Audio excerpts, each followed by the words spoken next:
Researchers from the SUBLIME project gathered at Rotterdam's RDM campus.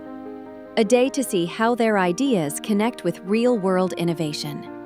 The visit began at the Dutch drone company, where drones are used to inspect bridges and other hard-to-reach structures such as offshore platforms and wind turbine generators.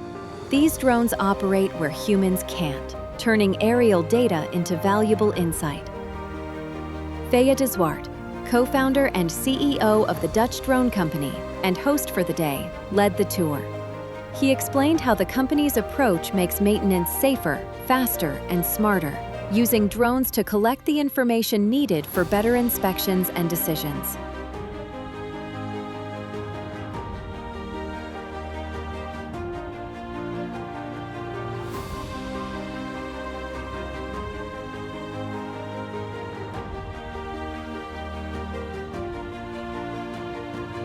Next, the group toured RDM, the Rotterdam Makers District, a living lab where startups, students, and researchers work together on robotics, additive manufacturing, and sustainable construction. Innovation takes place here, in the restored shipyards along the Maas River.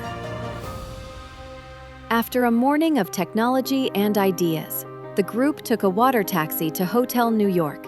It was a moment to step out of daily research routines, share experiences, and reconnect on a personal level. A day of learning, collaboration, and curiosity, strengthening the ties between SUBLIME researchers shaping the resilient steel infrastructures of tomorrow.